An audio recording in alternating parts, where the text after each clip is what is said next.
We'll start with our first guest speaker, Naida Hawkins. Naida is a passionate registered nurse and international board-certified lactation consultant with 14 years of experience caring for breastfeeding families. When Naida became aware of the power of prenatal hand expression, she left her job to make her primary focus in introducing this life-changing practice to more families and healthcare providers. She lives on a farm in Saskatchewan where she works alongside her husband. She is grateful for her family and all they do to support her calling. She has been traveling to several countries, sharing more milk sooner resources, research, and insight with breastfeeding families and healthcare practitioners and providers. Thank you, Julie, for that beautiful introduction. As Julie mentioned, I am joining from by North Battleford, Saskatchewan, which is just north of Saskatoon, Saskatchewan. And it's kind of success story that we in Saskatchewan are coming to kind of share our experience with prenatal hand expression, antenatal hand expression. I tell all of my Ontario friends that we have a very small population of just over 1 million over our whole province. And so we don't have a lot of abilities to make beautiful resources, and Ontario does so many beautiful things for so many things, Matt Child. And so we shamelessly steal from you guys. And so it's a privilege to be here returning some of the favors for the wonderful work that you guys do. You can connect with us on any of these platforms. And joining with me today in spirit is our two obstetricians. So More Milk Sooner is a grassroots initiative started in North Battleford and Saskatoon, Saskatchewan by myself and two obstetricians who have a keen focus in helping women have an easier time starting and continuing to feed their babies. Interlaced throughout this presentation, we are going to have some beautiful pictures of mothers from Onion Lake Cree Nation, which is about 2 hours north of where I am. And they got together and put together a book about hand expression. And so I can connect anybody who would be interested in that book to our nurse there. So first, what is hand expression? This is always the part of the presentation that it's a picture's worth 1,000 words. So we're going to watch a clip from a video that we did specifically for prenatal hand expression. One thing to know is that when we hand express before baby comes, we're expecting to get very, very small amounts of it. And so every video that was out there was after placental delivery, where milk volume would be much higher with hand expression. So one of our first tools and tasks we needed to do when we started More Milk Sooner was to develop a video demonstrating actually prenatal, because prenatal is small amounts and it's very discouraging to mothers to watch videos that are of after postpartum hand expression where milk just kind of comes out so easily. So I'm going to let this mom show us what we're talking about.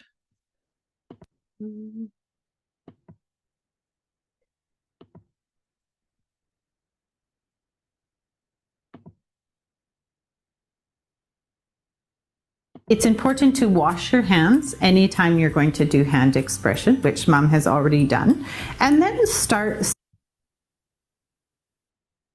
simply by waking up your breast. And so we're going to see mom just going all around the breast with different techniques. She's going to do some rolling and some tapping. All of those are good to try because everybody's breasts respond differently to different stimulation. And the more things you try, the more you're going to learn what works for you. So after about 30 to 60 seconds of going around her breast, she's going to start the technique of pushing into the breast, so behind the nipple and then together. And so we're never on our nipple, because remember from some of our other videos, we talked about how the nerve that services the nipple is very sensitive to pain. So we want to always stay off the nipple and are into the chest wall. So you see mom pushing in and then together, and pushing in and then together. And you'll notice that actually she doesn't get colostrum right away. And then eventually you see the colostrum come. And colostrum can be any range of colors, green, even to a bit of a tinge of brown, because as breast tissue has been waking up, there might have been a little bit of blood. And so it doesn't mean you need to discard it. It just means that a whole range of colors are completely normal for your colostrum.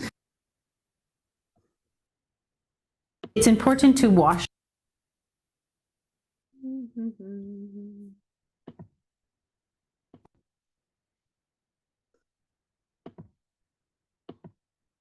I apologize because I'm supposed to mute myself. So maybe you had feedback on that, and I apologize for that.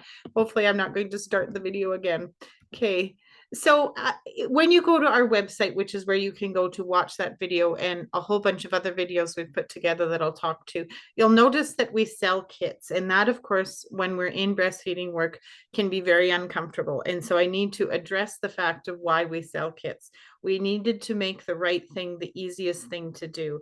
And sometimes for practices to put together their own kits, it is more simple to buy them from us with all of the things in them that we find helpful. So we do sell kits at cost recovery to clinics and to families who may not have access across Canada. We do it at all cost recovery, and anything that we do goes back into our work. So just recently we translated some of our key videos into Ukrainian because there's just really not as much access to lactation consultants there.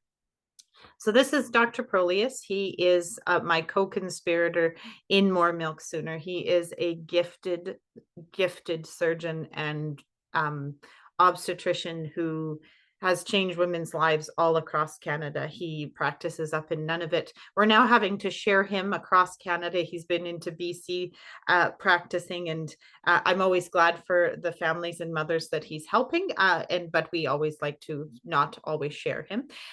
He talks about this as literally, out of all of the things he's done, including some really pioneer surgery work, this will be the legacy that he leaves to his medical career. It will be the biggest impact he makes in helping women have an easier time starting and continuing to breastfeed their babies. And so coming from an obstetrician like him, who was the head of obstetrics for our province, that mimics how I feel about this work. There is no more important work than this because it sets women up to have an easier first month. So we're talking about colostrum. Interestingly, colostrum is started to produce in the body at 16 weeks gestation, before babies can survive even outside of the uterus. A Google search on this is really awful because at that early in the pregnancy, even Google's not really aware that breasts can be leaking colostrum. And so sometimes it tells women, oh, if your breasts are leaking, you might have cancer or things like that. But actually, when you think about development, always breast tissue is developing before ability to sustain life. So when a girl goes into puberty, first it's breast development, then period. And in pregnancy, we're already talking about how we're going to feed this baby before baby can even survive outside the uterus. I have now begun to refer to colostrum as baby, not only first food, but medicine for birth. And why that is because it allows our babies to have more stable blood sugars as they come into this world. There is nothing on earth that we manufacture that can match colostrum for stabilizing blood sugars. It also allows for transfer of maternal antibodies. So it really is baby's first vaccination. Anything that moms have come into contact with in their home environment, in their community, they're already in that third trimester making antibodies that are going to be transferred to baby to give them a head start with colostrum. So even if baby only receives colostrum, their immune system is going to function the higher for the rest of their life. So it really is the gift that keeps on going, and any amount of colostrum is a gift to babies. I have a real passion for the fact that it decreases inflammation.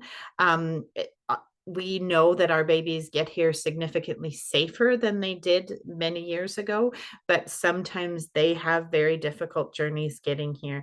And so the fact that colostrum is such a powerful anti-inflammatory can help with some of that transition stress. Decreased risk of jaundice, that is because colostrum is a powerful bowel stimulant. And when babies are having the stress reaction of jaundice in their bodies, we have to get rid of the risk of jaundice by peeing and pooping it out. So when we're giving babies this colostrum, we're allowing them to poop out colostrum. And we used to say in our hospital that it was normal for baby not to have a stool the whole first 24 hours. And now babies that are getting all of this colostrum, they're having 6, 8 stools and hardly needing to ever be retested for jaundice risk.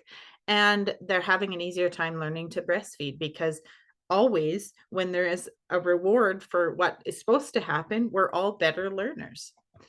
Okay.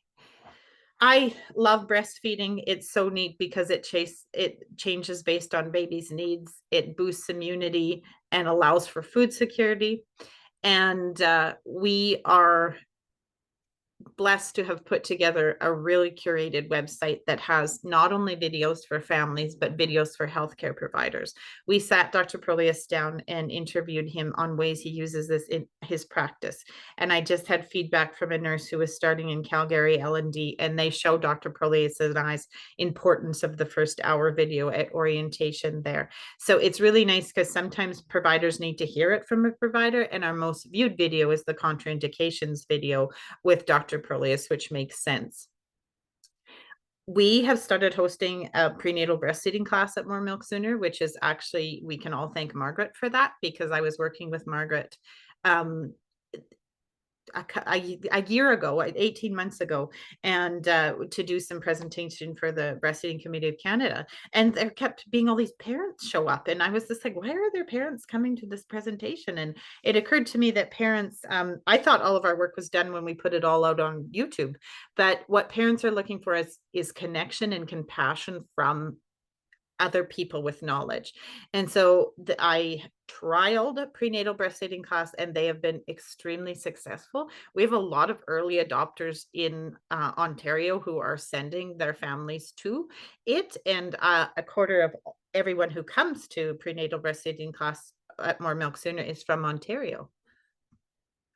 So we personally have sent out over 32,000 kits to families around Canada since 2020. All of our videos are downloaded to our children's hospitals. And so our laboring nurses are always like, if mom has a bit of time, they make them watch one video an hour so that they just hopefully have a little bit easier time. And we want to thank our volunteers. We have amazing volunteers that make our kits that keep the costs at a reasonable level. So first hour hand expression. So literally using our hands or a really good breastfeeding baby. So it should be really say first hour breast stimulation from our hands or a really actively breastfeeding baby. What that does is it allows the brain to celebrate the success of this baby that has survived delivery. Our bodies are made for feedback to be received from the environment. So I always say at prenatal class, I'm like, if I was in a car accident, I don't have to think I need to raise my blood pressure and my heart rate and do all these things.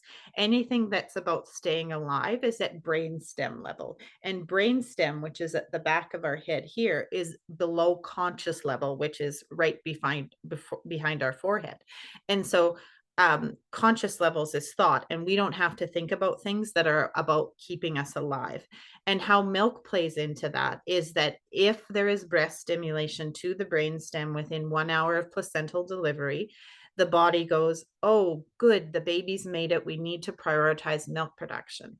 If in 1 hour there hasn't been really good breast stimulation, the brainstem says, unfortunately, this baby didn't make it, but because we are always managing resources, we're going to divert resources towards making sure that mom survives, and milk will come in later, because we all know that milk comes in anytime a placenta is delivered. But if there's not that feedback in that first hour, it's going to come in much later. So 100 years ago, We actually have a museum here in Saskatoon where they've brought in buildings from 100 years ago and put them all into, we call it 1920s boomtown. And one of the 1920s buildings that they brought in was a funeral parlor. And I was at the museum with my kids, and I was in the funeral parlor. And there was actually a infant loss memorial. And in that, it was talking about how infant loss is something that women across all of our generations in history have dealt with. And one of the perspectives they were sharing was that of a doctor who attended births 100 years ago. And what he said is that basically it was so common for him to have to bring a baby who hadn't survived delivery out of the home that he would take a purposely empty doctor's bag to delivery. And that is what we know in research. We know in the Middle Ages that it was high as 1 in 2 moms or babies did not survive delivery. So fast forward 100 years, it's much safer to have our babies. Thanks to the brilliance of obstetric teams across Canada, it is much safer to have babies. But a lot of the things that we do to get babies here safely sometimes make them too tired to be the only ones doing breast stimulation. And the other thing is sometimes it creates separations. And the goal is a healthy mom, healthy baby. Sometimes that is not able to also incorporate first hour breast stimulation. And so when parents are already aware of the importance of the first hour, then they can make sure that that happens and tell their body, even if baby's not here, don't worry about it. Baby's here, even if they're not. And we're going to go ahead and make lots of milk. So this study was done with families whose babies all had to go to the NICU. And so they split family. Nobody got skin to skin. Nobody got to hold their babies. Their babies all had to go to NICU. And the families were split into 2 groups. And the first families did hand expression within the first hour of placental delivery. And the second did hand expression in the second hour after placental delivery. And what you'll notice is that 4.19 mils of colostrum was expressed on the first time moms did it within the first hour. The interesting thing is that one of the really cool things that we do with this is oral immune therapy in the NICU population, where we're even giving as little as 0.2 of a mil every couple hours in the cheek in mucous membranes to help babies have an easier time and get some of those immune benefits. So you can imagine taking your 5 mils of colostrum up to the NICU and how exciting that would be. Our neonatologists in the NICU, every time we have a baby who's a little closer to term and just maybe needing some transition help, they're asking, does this baby come with their own colostrum? Does this baby come with their own colostrum? Because what we find is that inflammation is mediated and their stays are shorter. And they followed these mums for another 6 weeks. And what they found is that the mothers who had done hand expression within an hour after birth had measurable milk on day 1, and at 6 weeks had 130% more milk than the group who had done it in the second hour. And what I want to draw your attention to is the 2nd to 6th hour group is the purple group. And they had no measurable amount of volume collected until day 3. And that's when actually physiologically mom would be stable if she'd lost her baby to then bring milk in. So that's why milk stays off a little bit longer if there isn't that breast stimulation. So we know that we can't always control what happens in the first hour after birth. So when possible, we must move into the prenatal period. Moving into the prenatal period does several things. The first thing is it gives you a skill to learn in the comfort of your own home, with your partner, and actually have some communication as to what your feeding plan is going to do. Our families come to us very concerned about how baby is going to get out. That is primarily the biggest concern in the prenatal period. This gives them an opportunity to talk about feeding, and they come to the unit with a plan. And our nurses are so passionate about this because they know when women have done prenatal hand expression, they've had ideas, thoughts, and time to think about that outside of the hospital. So gaining a skill in the prenatal period, super important. I always say birth is like a marathon, and we do not meet people on the marathon finish line and say, now you're going to learn a new skill, and they're exhausted. We don't want to add a new skill to that first hour after delivery. So when we have that skill already on hand, we're golden. The second thing it does is sometimes we're able to collect a little bit of colostrum, which if we need it, can really be a protective factor for mom's comfort and for baby's needs.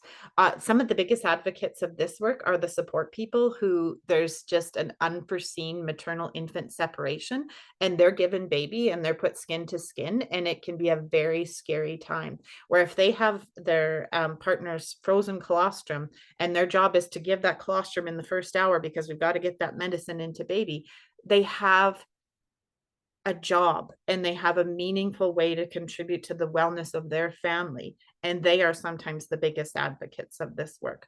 The third thing that it does is it seems to have protective factors that if things don't work out in that first hour, we don't have disastrous milk supply issues. So the very first woman that I met who had done this was before we were even suggesting it. And she had a 36-hour trial of labor, failed induction, and emergency C-section under general anesthetic, hadn't held her baby for 36 hours or for 18 hours after baby, first time baby, like just everything was stacked against this woman to not have adequate milk supply.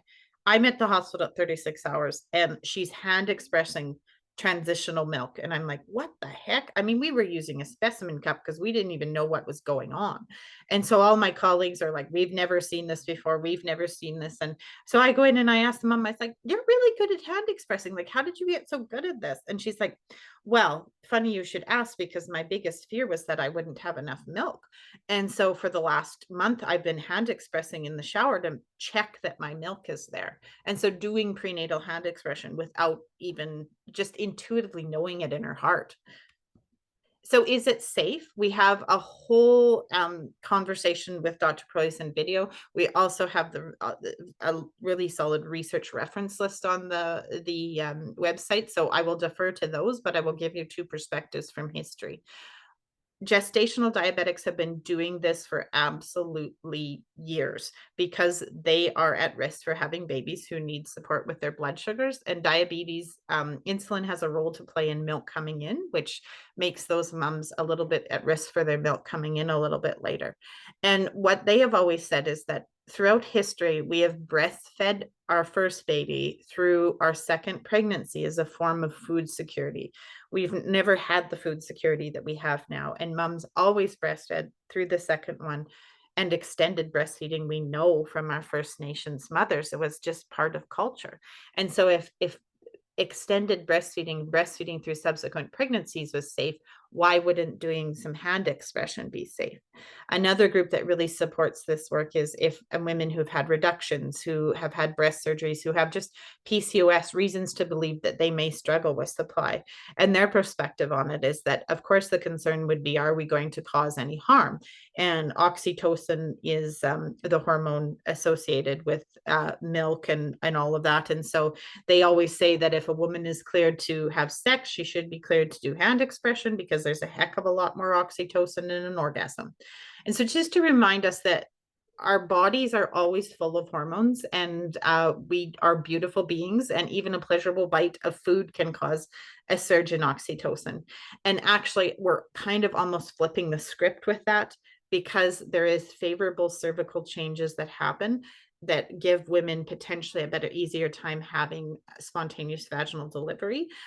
That's really emerging research. In India, they're already using it in parts of the rural communities that don't have access to C-sections to give women a better chance of having a spontaneous vaginal delivery. So we're almost flipping that script. But from a baby health perspective, in 2017, the Dane study, which was the Australia Breastfeeding Committee, sponsored a very big randomized controlled trial study to go. They took all of their gestational mothers, 912 of them, and measured baby and mom and made sure there was no adverse effects to say that it was safe with our gestational, low risk gestational diabetic moms. And so what we were kind of, I think, able to do in Saskatchewan is, because we're so close knit, because we have such a small population, Dr. Proyas had the brilliance of, like, if this is safe for our gestational diabetics, it is safe for our regular low risk mothers who have fear of not having enough milk. And so he was able to inspire the medical community, and our moms inspired the mom community. So it was like wildfire, and it is so normal here that actually now nurses are sad when moms don't come with colostrum. So we talk about it all across the care continuum, and we look at it as an insurance policy. We hope that the moms who collect colostrum do not need to use it, and we throw out an insane amount of colostrum from moms who have brought it to the hospital. It has, and they forgot to take it home because the breastfeeding is going beautifully. And so it is an insurance policy. We hope that you don't need to use your colostrum, but you have insured yourself against problems in the first hour, and should baby need a little bit of extra fluid. So this is what our colostrum collectors look like. And we really believe in the value of standardized kits. The last thing we needed in Saskatchewan was one person saying one thing and one person saying another thing. And so standardizing it, as well as giving people the tools to be successful, was important. Our study is hopefully being published soon. I had no idea that. I thought when we collected all of our people for our study, we were already halfway there, but it seems like it's a 60% of the work happens with submitting to publications afterwards.